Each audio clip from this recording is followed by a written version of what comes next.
1317년 프랑스 북부의 어느 마을, 돌담 오두막 안에서 16살 소녀 마르고는 떨고 있습니다.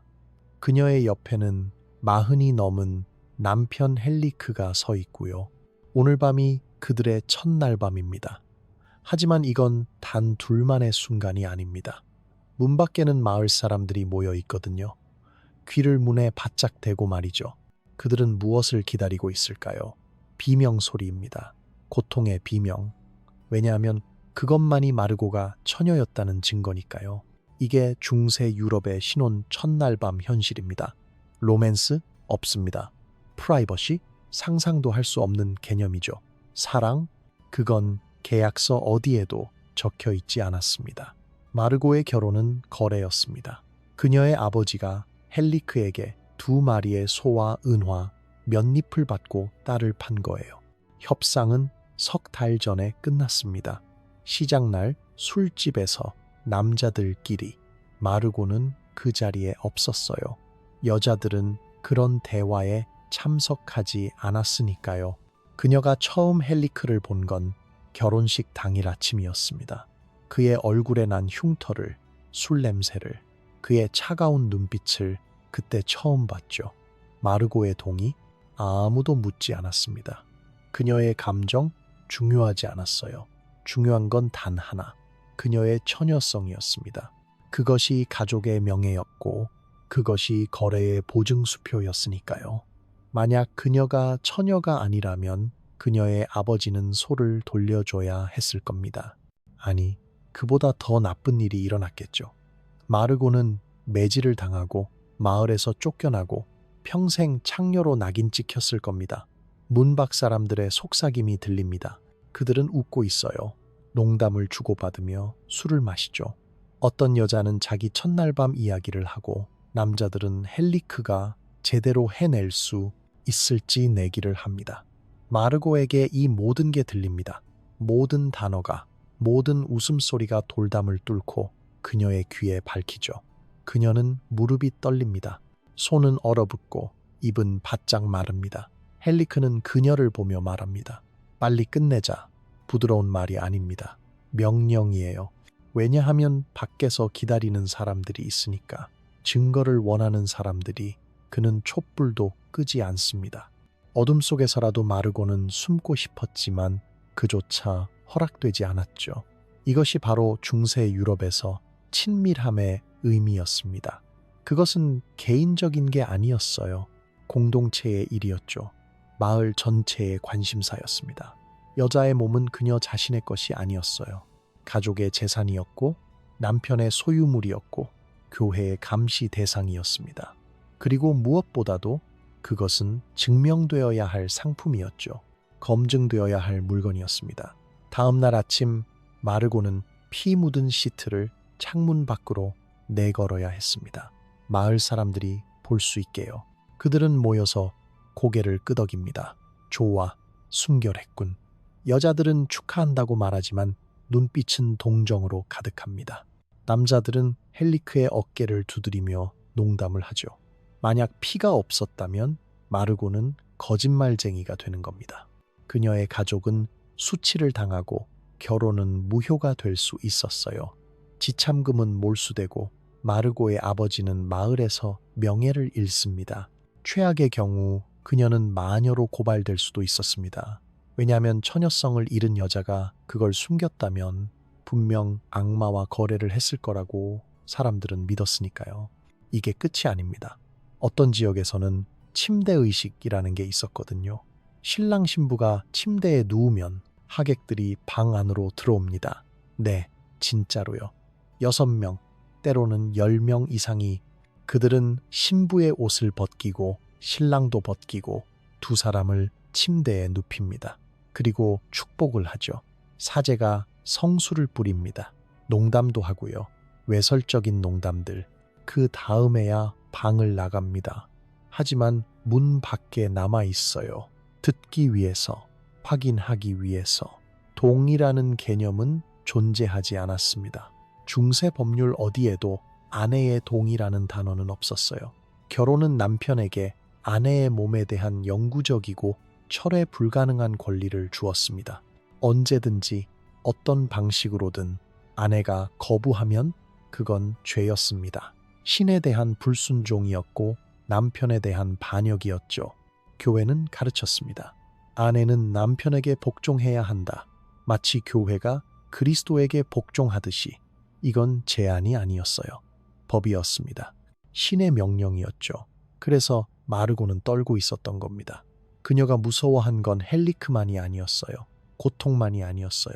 문밖 사람들, 다음날 아침에 시트 검사, 실패했을 때 닥칠 수치와 처벌, 이 모든 게 그녀의 첫날 밤을 공포로 만들었죠. 친밀함이 아니라 의무, 사랑이 아니라 거래, 쾌락이 아니라 증명. 그녀는 그날 밤 자신이 인간이 아니라 물건이라는 걸 배웠습니다. 검사받고 평가받고 사용되는 물건. 이것이 중세 유럽의 성에 대한 진실입니다. 그리고 이건 시작일 뿐이에요. 교회가, 의학이, 법이, 심지어 악마까지도 침실에 개입했던 시대. 인간의 가장 사적인 순간이 가장 공적인 감시의 대상이 되었던 시대. 미신과 종교와 통제가 욕망보다 강했던 시대의 이야기를 이제 시작해 볼까요? 마르고의 공포는 그날 밤으로 끝나지 않았습니다. 왜냐하면 침실에는 또 다른 감시자가 있었으니까요. 보이지 않지만 항상 존재하는 감시자, 바로 교회였습니다. 4세기의 성 히에로니무스는 이렇게 말했습니다. 아내를 너무 열정적으로 사랑하는 남자는 간음자다. 읽어보세요, 다시. 자기 아내를 사랑하는 게 죄라고요. 아니, 정확히는 너무 사랑하는 게 죄였습니다. 교회의 논리는 이랬어요. 결혼의 목적은 오직 출산, 쾌락은 죄악. 만약 당신이 아내와의 성관계에서 즐거움을 느낀다면 당신은 정욕에 굴복한 겁니다. 그리고 정욕은 7가지 대죄 중 하나였죠. 13세기의 토마스 아퀴나스는 더 구체적이었습니다. 그의 신학대전에는 성관계에 대한 상세한 규칙이 있었어요. 첫째, 자세. 선교사 자세만 허용됩니다. 다른 모든 자세는 자연에 반하는 죄였죠. 왜요? 왜냐하면 여자가 위에 있으면 그건 신의 질서를 뒤집는 거니까요. 남자는 지배해야 하고 여자는 복종해야 한다는 우주의 법칙 말이에요. 옆으로 눕는 건 죄, 뒤에서 하는 건 짐승처럼 하는 거니까 더 큰 죄. 심지어 서서 하는 것도 금지였습니다. 임신이 잘 안 된다는 이유로요. 둘째, 시간. 일요일에는 안 됩니다. 주님의 날이니까요. 수요일과 금요일도 안 돼요. 금식일이니까. 사순절 40일 동안 당연히 금지. 크리스마스 전 4주간의 대림절 금지. 부활절 전후 금지. 성령 강림절 금지. 아내의 생리기간 절대 금지. 임신 중 금지. 수유 중 금지. 계산해 보면 1년의 성관계가 허용되는 날은 대략 50일 정도였습니다. 그것도 올바른 자세로, 쾌락 없이, 오직 임신을 목적으로만. 셋째, 의도. 이게 가장 무서운 부분입니다. 성관계를 하면서 즐거움을 느끼면 안 됐어요. 마음속으로도 안 됐습니다.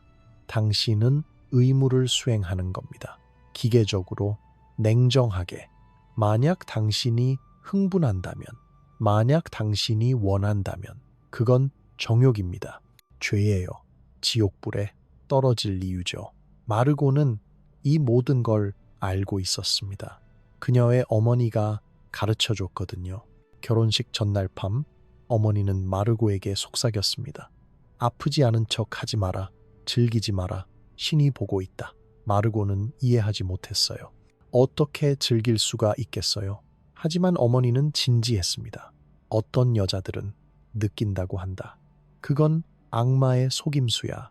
저항해야 해. 그래서 마르고는 침대에 누울 때마다 기도했습니다. 용서를 구하는 기도. 아직 아무것도 안 했는데 벌써 죄책감에 짓눌렸죠. 헬리크도 마찬가지였어요. 그는 거칠었지만 가끔 멈췄습니다. 죄를 의식해서요. 그는 사제에게 고해성사를 해야 했거든요. 매주 신부님, 저는 아내와 관계했습니다. 몇 번이나? 3번입니다. 어떤 자세로? 올바른 자세로. 신부님, 쾌락을 느꼈는가? 이 질문이 가장 위험했습니다. 거짓말하면 더 큰 죄, 진실을 말하면 참회와 벌. 교회는 침실을 지배했습니다. 사제들은 부부의 사생활을 감시했어요. 고해성사는 단순한 영적 의식이 아니었습니다. 정보 수집이었죠. 누가, 언제, 어떻게, 얼마나 자주, 모든 게 기록되고 판단되고 처벌되었습니다. 만약 당신이 금지된 날에 성관계를 했다면 참회가 기다렸어요. 금식, 기도, 때로는 채찍질. 만약 당신이 금지된 자세를 시도했다면 몇 년간의 참회가 명령되었습니다. 여자들은 더욱 혹독한 심판을 받았습니다. 만약 아내가 성관계를 즐긴다면 그녀는 음탕한 겁니다. 마녀의 징후예요. 왜냐하면 경건한 여자는 고통을 참아야 하니까요. 이브의 저주 기억하시죠? 네가 임신하면 고통이 크게 더할 것이다. 이건 성관계에도 적용되었습니다. 여자는 고통받아야 정상이었어요. 만약 고통받지 않는다면 뭔가 잘못된 거죠. 그래서 여자들은 침묵했습니다. 그들은 거짓말했어요. 네, 아팠습니다. 네, 참았습니다. 아니요, 아무것도 느끼지 못했습니다. 진실을 말하는 건 너무 위험했으니까요. 한 여자가 사제에게 남편과의 관계가 불편하지 않다고 고백했다가 마녀로 고발당한 사례가 있습니다. 불편하지 않다는 게 즐긴다는 뜻이고, 즐긴다는 건 악마의 영향이라는 논리였죠. 마르고는 그녀의 어머니가 왜 그렇게 슬퍼 보였는지 이제 이해했습니다. 결혼 생활 20년 동안 어머니는 영혼과 육체 사이에서 찢겨왔던 거예요. 남편에게 복종하는 것은 의무. 하지만 그 과정에서 무언가를 느낀다면 그건 죄. 어떻게 해야 할까요? 어떻게 동시에 순종하고 저항할 수 있을까요? 답은 없었습니다. 여자들은 그저 살아남았을 뿐이에요. 하루하루를, 밤마다를. 교회는 사랑을 두려워했습니다. 정확히는 육체적 사랑을요. 왜냐하면 그건 통제할 수 없었으니까요. 쾌락은 위험했습니다. 사람들을 신으로부터 멀어지게 만들었죠. 그래서 교회는 성을 죄악으로 규정했어요. 결혼 안에서조차도. 이건 단순한 교리가 아니었습니다. 권력 구조였죠. 사람들의 가장 사적인 순간까지 지배함으로써 교회는 완전한 통제를 확립했습니다.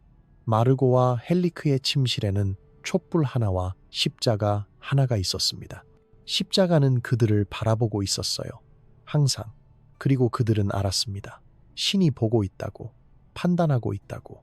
그래서 그들은 어둠 속에서도 죄책감을 느꼈습니다. 의무를 수행하면서도 죄인처럼 느꼈죠. 이게 중세 교회가 성에 대해 가르친 것입니다. 그것은 필요하기다. 인류를 번식시키기 위해 어쩔 수 없이 허용된 것. 하지만 즐겨서는 안 된다. 원해서는 안 된다. 사랑해서는 안 된다. 그저 참아내야 할 벌이다. 하지만 교회의 억압은 시작일 뿐이었습니다. 더 무서운 건 중세의학이었거든요. 왜냐하면 그들은 여성의 몸을 완전히 잘못 이해하고 있었으니까요. 중세 의사들은 진지하게 믿었습니다. 여자는 결함 있는 남자다. 농담이 아니에요. 이건 공식 의학 이론이었습니다. 고대 그리스의 갈레노스부터 시작된 이 이론은 중세 내내 대학에서 가르쳐졌죠. 논리는 이랬어요.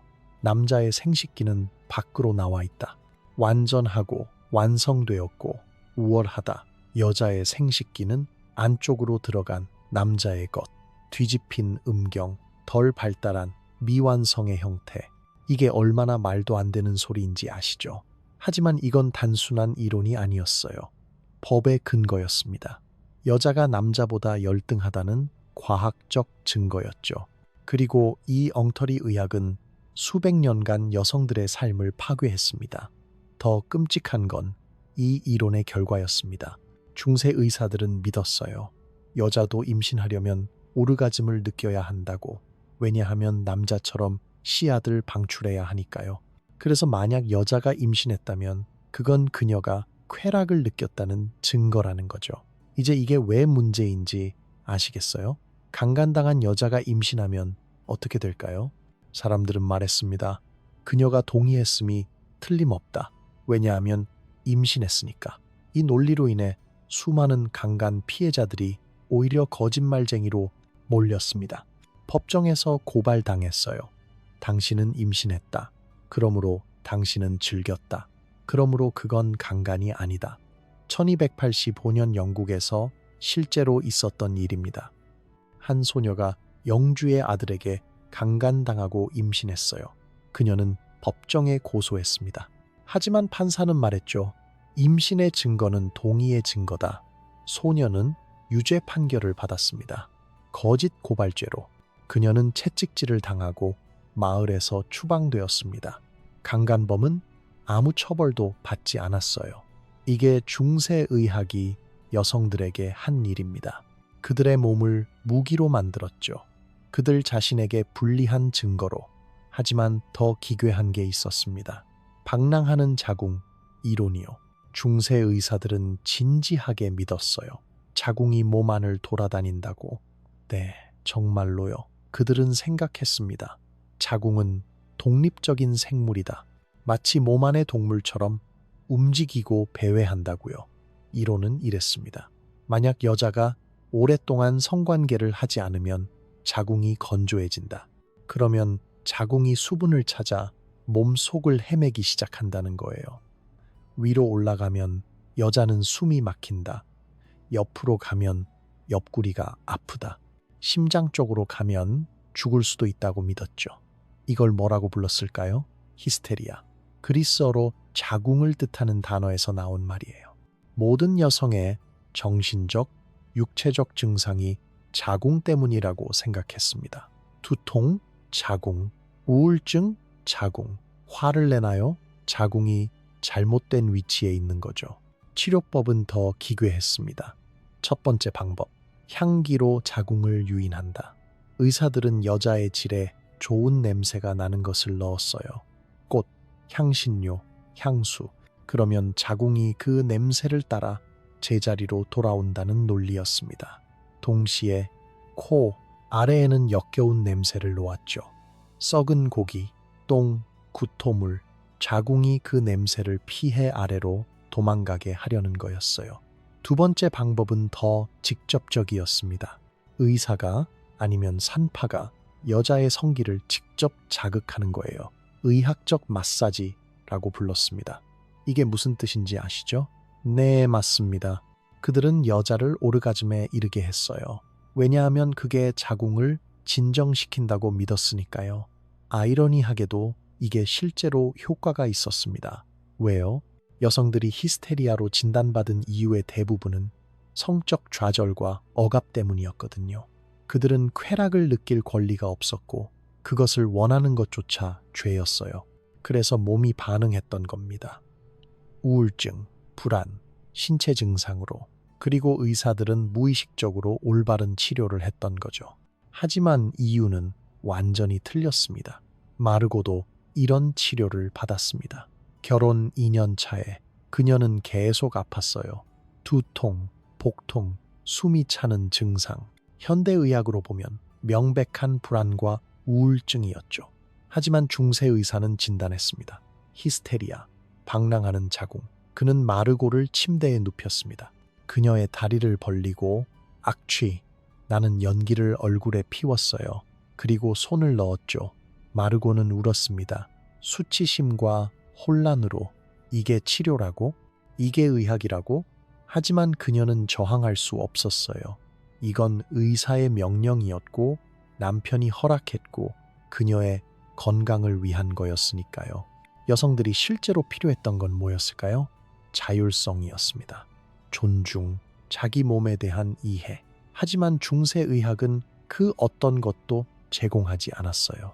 대신 그들에게 준 건 굴욕과 거짓된 이론과 위험한 치료였습니다. 임신과 피임에 대한 지식도 엉망이었습니다. 교회는 피임을 금지했지만 사람들은 방법을 찾아야 했어요. 특히 가난한 사람들은 한 명 한 명의 아이가 굶주림을 의미했으니까요. 그래서 여자들은 비밀스러운 지식을 공유했습니다. 산파들에게서, 어머니에게서, 친구들에게서. 어떤 허브들은 실제로 효과가 있었습니다. 페니로열, 텐지, 만드레이크. 이것들은 유산을 유도했어요. 하지만 용량이 문제였죠. 너무 적으면 효과가 없고 너무 많으면 여자가 죽었습니다. 중세 여성들은 이 위험한 줄타기를 해야 했어요. 임신과 죽음 사이에서 어떤 방법들은 완전히 미신이었습니다. 족제비의 고환을 허벅지에 묶으면 임신을 막는다. 성관계 후 7번 뒤로 점프하면 정자가 빠져나온다. 생리 중에 피를 마시면 불임이 된다. 이런 방법들은 당연히 효과가 없었지만 절박한 여자들은 뭐든 시도했습니다. 그리고 만약 들키면 마녀로 고발될 수 있었어요. 피임과 유산을 아는 여자는 자연스러운 신의 계획을 거스르는 자였습니다. 특히 산파와 약초 치료사들이 위험했죠. 그들은 여성들의 몸에 대해 너무 많이 알았어요. 그래서 그들은 위험했습니다. 교회와 남성 의사들의 권위에 대한 위협이었죠. 마르고의 이웃 여자 하나가 임신 5개월에 유산했습니다. 자연스러운 유산이었어요. 하지만 마을 사람들은 수군거렸죠. 그녀가 뭔가를 먹었을 거야. 산파에게 갔었어. 결국 그 산파는 고문당했습니다. 그녀는 자백했어요. 악마와 계약했다고. 허브로 아기들을 죽였다고. 그녀는 불에 타 죽었습니다. 그녀의 유일한 죄는 여성의 몸을 이해했다는 것이었죠. 이것이 중세의학이 여성들에게 한 일입니다. 그들의 몸을 미스터리로 만들고 그들의 지식을 범죄로 만들고 그들의 고통을 무시했습니다. 그리고 가장 끔찍한 건 이 모든 잘못된 이론들이 법과 종교와 결합되어 여성들을 철저히 통제하는 시스템을 만들었다는 거예요. 하지만 여성의 몸에 대한 집착은 여기서 끝나지 않았습니다. 중세 사회 전체가 하나의 작은 막에 미쳐 있었거든요. 처녀막이요. 처녀막은 단순한 신체 조직이 아니었습니다. 그것은 화폐였어요. 가족의 명예였고 결혼의 보증서였고 여자의 전체 가치를 결정하는 유일한 기준이었습니다. 처녀막이 있으면 당신은 가치 있는 신부, 없으면 당신은 쓰레기였죠. 중세인들은 처녀막이 어떻게 생겼는지 전혀 몰랐습니다. 그들은 상상했어요. 완전한 봉인, 몸을 완전히 맑고 있는 벽. 그래서 첫 성관계에서 그것이 찢어지고 피가 나야 한다고 믿었죠. 만약 피가 없다면 그건 여자가 이미 처녀가 아니라는 증거였습니다. 물론 이건 완전히 틀렸어요. 처녀막은 완전한 봉인이 아닙니다. 그것은 얇은 조직이고 모양과 두께가 사람마다 다르며 어떤 여자들은 태어날 때부터 거의 없거나 아예 없기도 해요. 운동이나 사고로도 찢어질 수 있고 반대로 첫 성관계에서도 찢어지지 않을 수 있습니다. 하지만 중세인들은 이걸 몰랐죠. 그래서 무고한 처녀들이 거짓말쟁이로 몰렸습니다. 그래서 여자들은 속임수를 써야 했어요. 첫날 밤에 피가 안 나면 어떻게 할까요? 방법은 여럿 있었습니다. 가장 흔한 건 달개 피였어요. 결혼 전날 어머니나 나이든 친척이 신부에게 작은 주머니를 줍니다. 안에는 스펀지와 닭피가 들어있죠. 침대에 누우면 이걸 사용해 아무도 모를 거야. 어떤 여자들은 손가락을 찔렀습니다. 침대 아래에 작은 바늘을 숨겨두고 적절한 순간에 자신의 손을 찔러 피를 내는 거예요. 고통스럽지만 수치보다는 나았죠. 어떤 여자들은 질 안에 물고기 방광을 넣었어요. 피로 채운 얇은 막, 압력을 받으면 터지도록요. 이게 얼마나 절박한 상황이었는지 상상이 되시나요?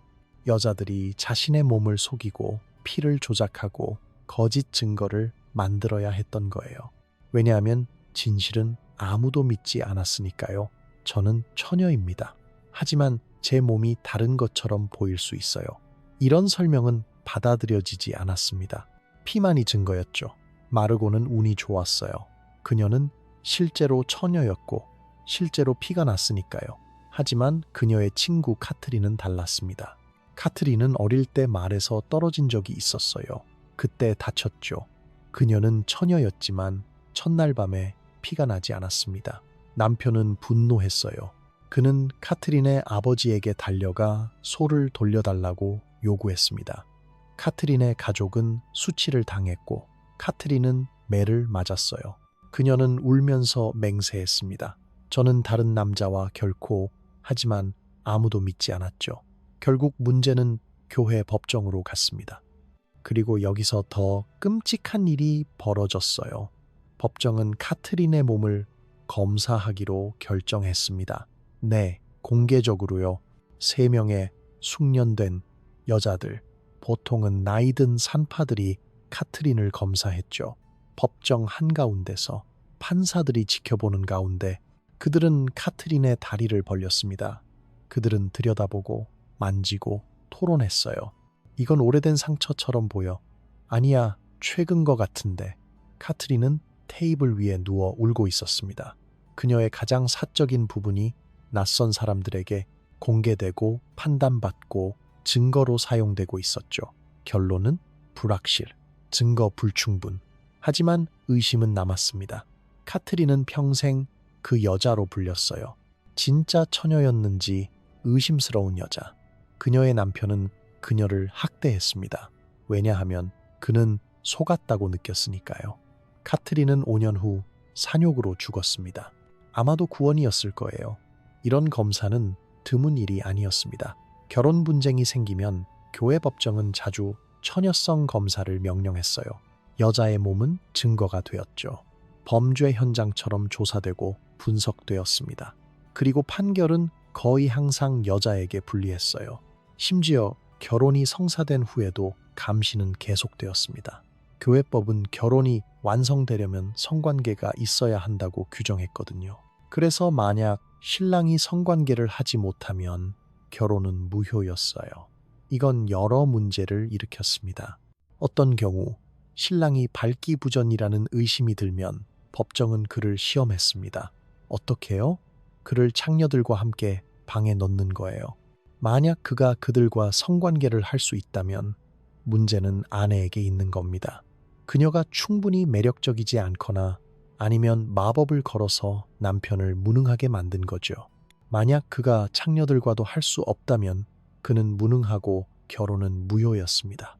이 얼마나 굴욕적입니까?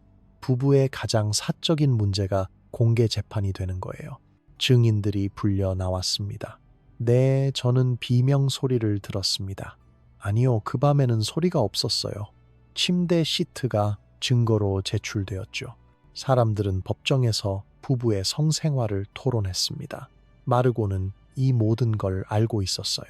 그녀는 자신의 몸이 공공재산이라는 걸 이해했습니다. 그것은 검증되어야 하고 증명되어야 하고 감시되어야 했죠. 그녀의 처녀성은 거래의 일부였고 그녀의 결혼은 마을의 구경거리였고 그녀의 성생활은 교회의 기록물이었습니다. 그래서 침대는 전쟁터가 되었습니다. 매일 밤 여자들은 싸워야 했어요. 증명하기 위해, 복종하기 위해, 살아남기 위해. 그들의 몸은 무기이자 약점이었습니다. 그들의 피는 증거이자 저주였죠.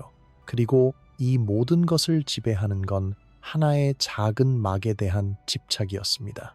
처녀막, 실제로는 그렇게 중요하지도 그렇게 단순하지도 않은 것에 대한 미친 듯한 집착. 하지만 중세인들에게 성은 단순히 교회와 의사와 이웃들의 문제만이 아니었습니다. 침실에는 더 어두운 존재들이 있었거든요. 악마들이요. 중세 사람들은 진지하게 믿었습니다. 악마가 밤에 와서 당신과 성관계를 한다고. 2 종류가 있었어요.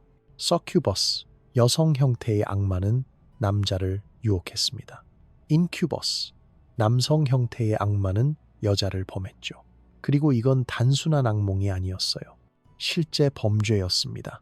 고발할 수 있는, 처벌받을 수 있는 죄였죠. 이론은 복잡했습니다. 서큐버스가 남자에게서 정액을 훔치면 그것을 인큐버스에게 전달한다고 믿었어요. 그리고 인큐버스는 그 정액으로 여자를 임신시키는 겁니다. 그래서 악마의 아이들이 태어난다는 거죠. 말도 안 되는 소리지만 사람들은 이걸 믿었습니다. 진지하게요. 만약 당신이 꿈에서 성적인 경험을 했다면 그건 악마였습니다. 만약 당신이 밤에 흥분된 상태로 깼다면 악마의 방문이었죠. 남자가 몽정을 했다면 서큐버스가 그의 정액을 훔쳐간 겁니다. 여자가 성적인 꿈을 꾸었다면 인큐버스가 그녀를 범한 거예요. 이제 잠깐 생각해 보세요. 사춘기 소년이 몽정을 합니다. 자연스러운 생리 현상이죠. 하지만 중세에는 그는 악마와 교류한 겁니다. 그는 사제에게 고해해야 했어요. 참회해야 했고요. 어떤 경우에는 엑소시즘을 받아야 했습니다. 상상해 보세요. 15살 소년이 자연스러운 신체 반응 때문에 악마에게 씌었다고 믿고 공포에 떠는 거예요. 여자들은 더 위험했습니다. 성적인 꿈을 꾼다는 건 마녀의 증거였거든요. 왜냐하면 경건한 여자는 그런 꿈을 꾸지 않으니까요. 만약 당신이 꿈에서 누군가와 성관계를 했다고 고백하면 당신은 의심받았습니다. 그게 정말 꿈이었나? 아니면 실제로 악마를 불러들인 건 아닌가? 수면 마비를 아시나요? 잠에서 깰 때 일시적으로 몸을 움직일 수 없는 상태, 가슴이 눌리는 듯한 느낌, 환각이 보이기도 하죠. 현대의학은 이게 렘수면과 각성 사이의 신경학적 현상이라는 걸 압니다. 하지만 중세에는 인큐버스였어요. 여자가 밤에 깨어나는데 움직일 수가 없습니다. 무언가가 그녀 위에 있는 것 같아요. 가슴이 무겁고 숨을 쉴 수가 없죠. 그녀는 비명을 지르려 하지만 소리가 안 나옵니다. 공포, 질식, 그리고 때로는 성적인 감각까지. 이건 완벽한 인큐버스의 방문이었죠. 다음 날 아침, 이 여자는 어떻게 해야 할까요? 말해야 할까요? 만약 침묵하면 죄를 숨기는 겁니다. 하지만 만약 말하면 그녀는 마녀로 의심받습니다. 왜 악마가 그녀를 선택했을까요? 그녀가 부른 게 틀림없다는 거죠. 천사 186년에 마녀의 망치라는 책이 있습니다. 종교 재판관들의 매뉴얼이에요. 이 책은 상세히 설명합니다. 어떻게 인큐버스를 알아볼 수 있는지, 어떻게 여자들이 유혹당하는지, 어떻게 처벌해야 하는지, 그리고 놀랍게도 이 책은 인정합니다. 어떤 여자들은 정말로 꿈이었다고 믿을 수 있다고. 하지만 그래도 그들은 위험하다는 거예요. 왜냐하면 그들의 잠재의식이 악마를 초대했을 수 있으니까요. 마르고도 경험했습니다. 어느 밤 그녀는 이상한 꿈을 꾸었어요. 헬리크가 아닌 다른 남자가 나왔죠. 젊고 잘생긴 남자. 그는 그녀에게 부드러웠습니다. 헬리크가 결코 보이지 않았던 방식으로. 그리고 꿈속에서 마르고는 느꼈습니다. 쾌락을. 그녀가 결혼 생활에서 한 번도 느껴본 적 없는 것을. 그녀는 공포로 깨어났습니다. 죄책감에 짓눌려서요. 이게 악마였을까? 그녀는 사제에게 고해해야 할까요? 하지만 만약 말하면 그녀는 어떻게 될까요? 그래서 그녀는 침묵했습니다. 하지만 공포는 남았죠. 밤마다 그녀는 다시 꿈꿀까봐 두려워했습니다. 그리고 동시에 부끄럽게도 그녀는 원했어요. 그 느낌을 다시 느끼고 싶었죠. 이게 중세성의 가장 잔인한 부분입니다. 사람들의 자연스러운 욕망과 꿈까지도 악마로 만들었다는 거예요. 당신은 자신의 무의식조차 믿을 수 없었습니다. 당신의 꿈이 죄의 증거가 될 수 있었죠. 그리고 생리는 어땠을까요? 중세인들은 생리혈을 도구로 여겼습니다. 진짜로요. 로마 시대의 학자 플리니우스가 쓴 이론이 중세까지 이어졌는데 그는 주장했죠. 생리 중인 여자가 지나가면 포도주가 신맛으로 변하고 작물이 시들고 정원의 씨앗이 죽고 과일이 떨어지고 칼날이 무뎌진다고. 더 나쁜 건 생리혈이 남자에게 해롭다고 믿었다는 겁니다. 만약 남자가 생리 중인 여자와 성관계를 하면 그의 음경이 화상을 입거나 병에 걸리거나 심지어 나병에 걸릴 수 있다고 생각했죠. 아이가 그때 임신되면 기형아나 악마의 자식이 태어난다고 믿었습니다. 그래서 생리 중인 여자는 격리되었습니다. 그들은 교회에 갈 수 없었어요. 음식을 만질 수 없었고 우물에 가까이 갈 수도 없었습니다. 어떤 마을에서는 생리 중인 여자를 마을 밖 작은 오두막에 보냈죠. 일주일 동안 혼자 추운 겨울에도 폭풍우가 쳐도요. 마르고는 매달 이 수치를 겪었습니다. 생리가 시작되면 그녀는 자신이 더럽다고 느꼈어요. 그녀는 가족과 떨어져 자야 했고 다른 식기를 사용해야 했고 다른 사람들을 피해야 했습니다. 마치 나병 환자처럼요. 그녀의 자연스러운 신체 기능이 그녀를 추방자로 만들었죠. 그리고 의학적 치료는 더 나빴습니다. 중세 의사들은 생리가 나쁜 피를 배출하는 과정이라고 믿었어요. 몸의 불균형을 바로잡는 자연스러운 방법이라고요. 하지만 만약 생리가 불규칙하면 그러면 나쁜 피가 몸 안에 쌓인다는 거죠. 치료법은 더 많은 피를 뽑는 겁니다. 사혈이요. 어떤 여자들은 한 달에 여러 번 피를 뽑혔습니다. 그들은 이미 생리로 피를 잃는데 의사들이 더 뽑는 거예요. 결과는 빈혈, 쇠약, 때로는 죽음. 하지만 이게 의학이었습니다. 더 기괴한 치료법도 있었어요. 어떤 의사들은 처방했습니다. 성관계. 네, 정말로요. 그들은 믿었습니다. 남자의 정액이 여자의 자궁을 균형 잡는다고. 그래서 생리통이나 불규칙한 생리를 앓는 여자들에게 의사들은 말했죠. 더 자주 남편과 관계하세요. 이게 얼마나 비틀렸는지 보이시나요? 여자들은 생리 때문에 불결하다고 여겨졌습니다. 하지만 동시에 그들의 치료는 더 많은 성관계였어요. 모순이죠. 하지만 이 모순 속에서 여자들은 살아야 했습니다.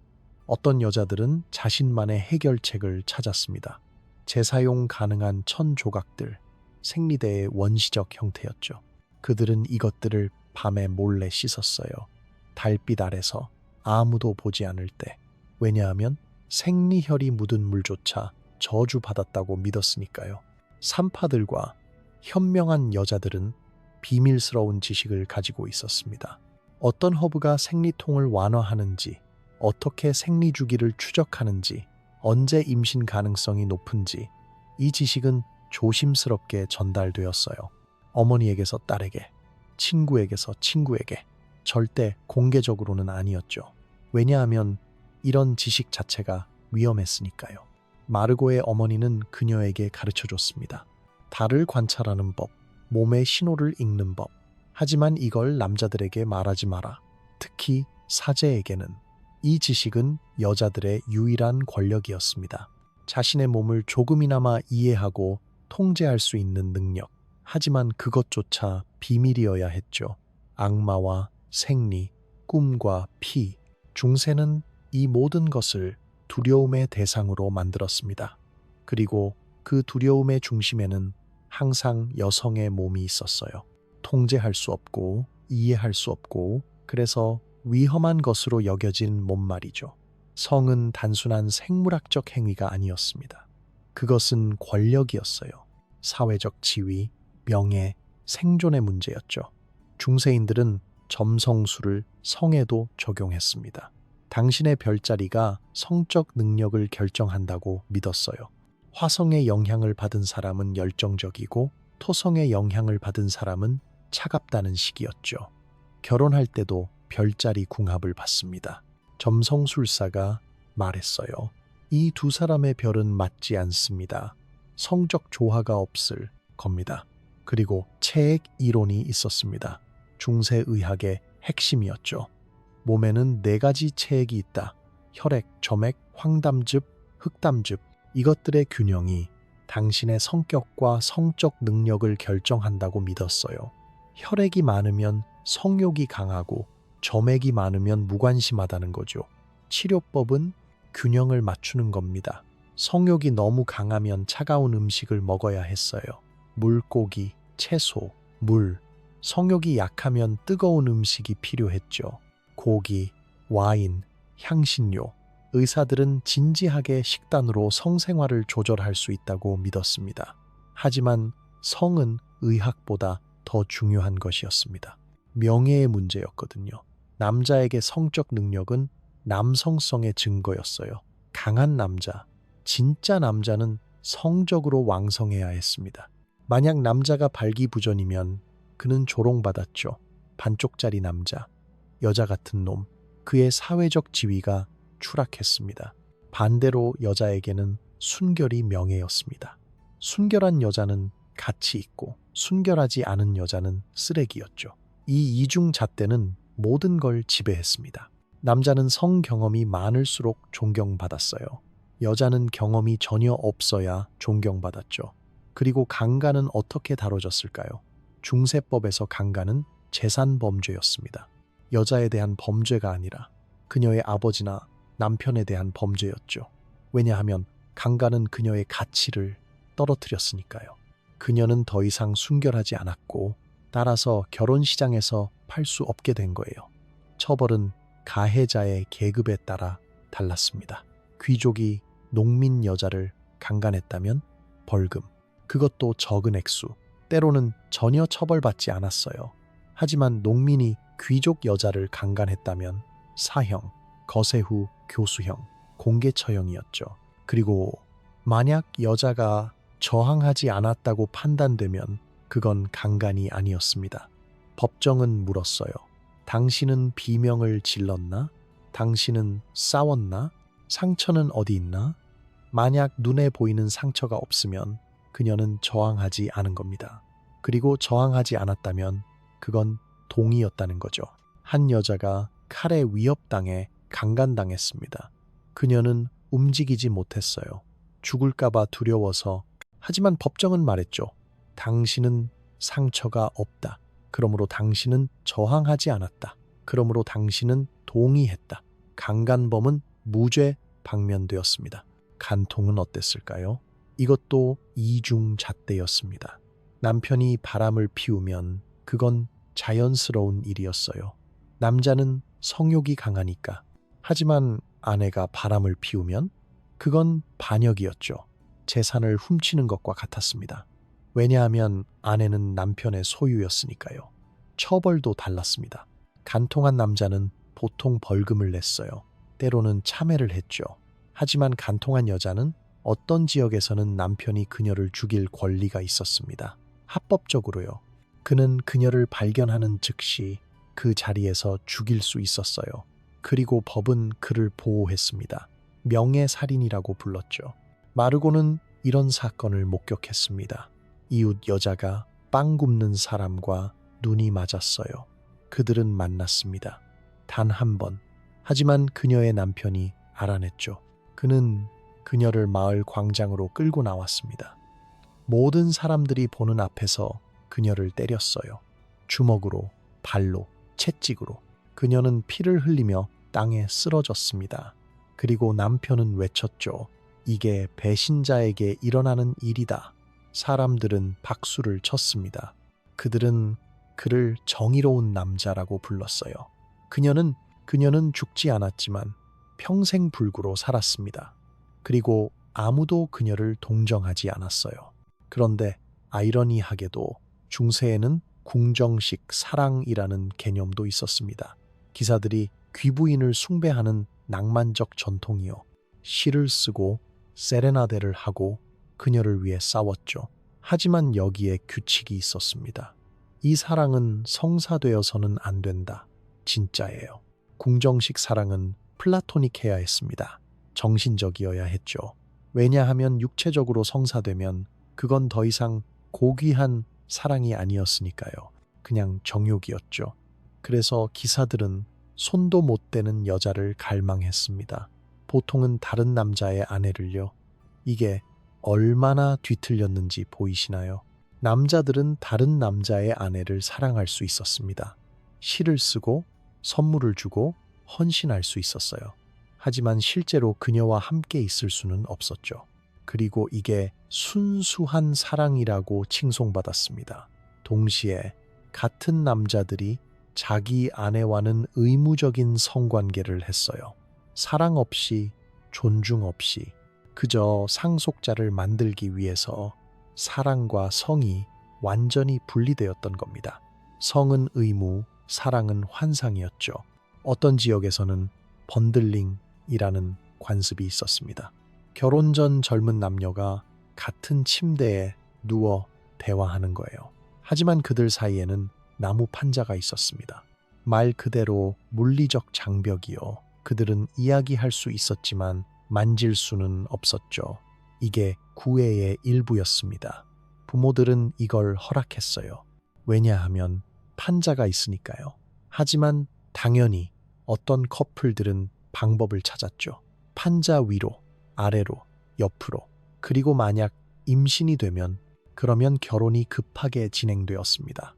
전쟁과 성도 연결되어 있었습니다. 중세 사람들은 믿었어요.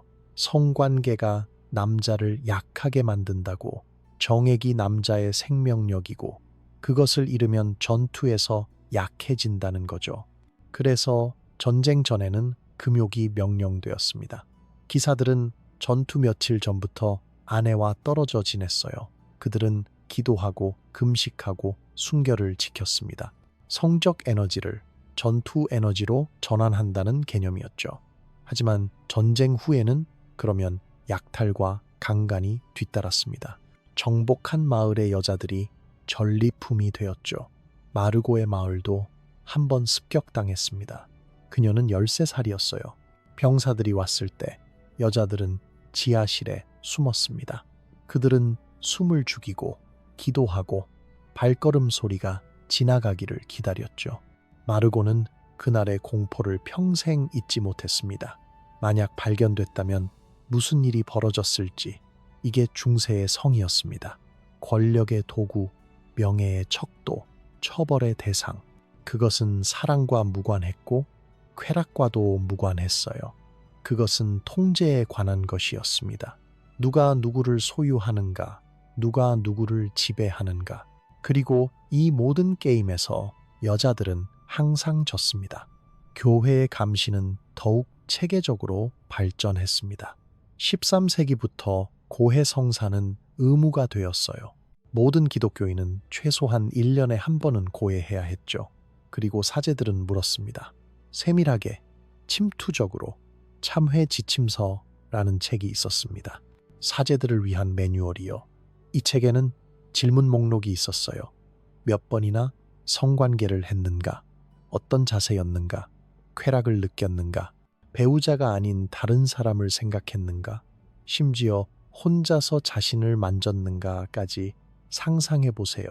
당신은 어두운 고해소에 앉아 있습니다. 커튼 너머로 사제의 목소리가 들려요. 그는 당신의 가장 사적인 순간들을 묻습니다. 당신은 대답해야 해요. 거짓말하면 더 큰 죄니까요. 그래서 당신은 말합니다. 수치심에 떨면서 목소리를 낮추면서 그리고 사제는 기록합니다. 누가, 무엇을, 얼마나 자주. 이건 단순한 영적 상담이 아니었습니다. 정보 수집이었죠. 교회는 모든 사람의 성생활을 알고 있었어요.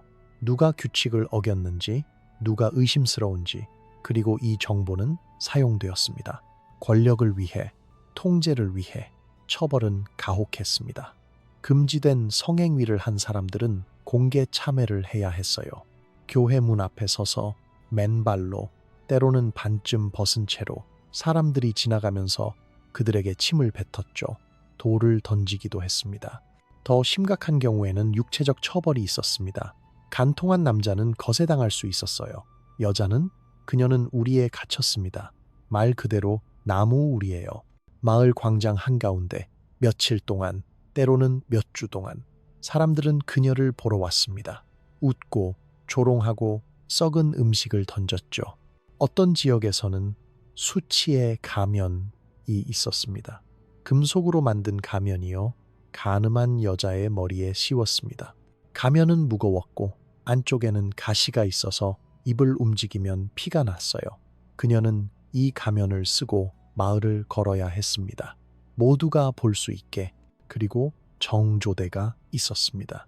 이게 실제로 얼마나 널리 사용되었는지는 논란이 있지만 개념 자체가 끔찍하죠. 금속 장치를 여자의 성기에 채우고 자물쇠로 잠그는 겁니다. 남편이 열쇠를 가지고요. 그가 전쟁이나 여행을 갈 때 아내의 순결을 보장하기 위해서였죠. 실제로 이걸 오래 착용하면 어떻게 될까요? 감염, 상처, 병. 여자는 제대로 씻을 수도 화장실을 갈 수도 없었어요. 하지만 이건 중요하지 않았습니다. 중요한 건 그녀가 다른 남자와 성관계를 할 수 없다는 거였죠. 그런데 아이러니하게도 같은 시대에 공인된 매춘이 존재했습니다. 교회는 공식적으로 매춘을 죄악이라고 가르쳤어요. 하지만 동시에 많은 도시들이 공공 매춘업소를 운영했죠. 왜요? 성 아우구스티누스의 논리를 따랐습니다. 매춘을 없애면 정욕이 사회를 파괴할 것이다. 다시 말해 매춘은 필요악이었어요. 남자들의 성욕을 분출할 안전한 장소. 그래야 그들이 선량한 여자들을 괴롭히지 않으니까요. 그래서 도시들은 매춘업소를 허가했습니다. 세금도 걷었어요. 규칙도 있었죠. 매춘부들은 특정 색깔의 옷을 입어야 했습니다. 특정 지역에만 살 수 있었고요. 그들은 교회에 갈 수 없었고 정직한 여자들과 섞일 수도 없었습니다. 이 여자들은 무엇이었을까요? 법적으로 인정된 죄인들이었습니다. 그들은 필요했지만 존중받지 못했어요. 사용되었지만 혐오당했죠. 남자들은 밤에 그들에게 갔다가 아침에 교회에 가서 그 죄를 고해했습니다. 그리고 봉건 영주의 첫날 밤 권리가 있었습니다. 이게 실제로 널리 행해졌는지는 역사가들 사이에서 논쟁거리예요. 하지만 개념은 분명했습니다. 영주는 그의 영지에 사는 농민 신부와 첫날 밤을 보낼 권리가 있다는 거죠. 실제로 행사되었든 아니든 이 개념 자체가 중요합니다. 그것은 권력 구조를 보여줬어요. 여자의 몸은 그녀 자신의 것도, 심지어 그녀 남편의 것도 아니었습니다. 궁극적으로는 영주의 것이었죠. 그는 원하면 가져갈 수 있었어요. 어떤 지역에서는 신랑이 돈을 내고 이 권리를 면제받을 수 있었습니다.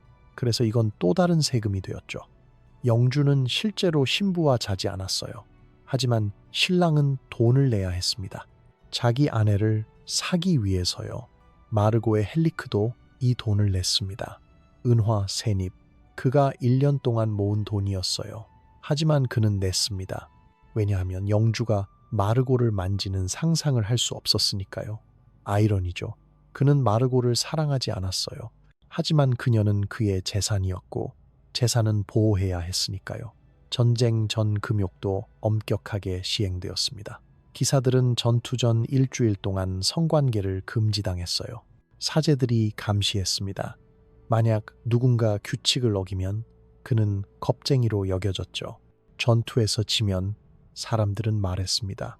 그는 아내와 잤기 때문이야. 그리고 일상생활에서 프라이버시는 거의 없었습니다. 대부분의 사람들은 한 방에서 살았어요. 부모, 아이들, 때로는 조부모나 하인들까지 침대는 하나였고 커튼이나 칸막이도 거의 없었죠. 그래서 부부가 성관계를 할 때 아이들은 같은 방에 있었습니다. 때로는 같은 침대예요. 사람들은 이걸 자연스럽게 여겼습니다. 아이들은 곧 배울 거니까요. 하지만 상상해 보세요. 당신은 사적인 순간을 가질 수 없어요. 항상 누군가 듣고 있고 보고 있죠. 마을 생활은 더 심했습니다. 집들이 붙어 있고 벽은 얇았어요.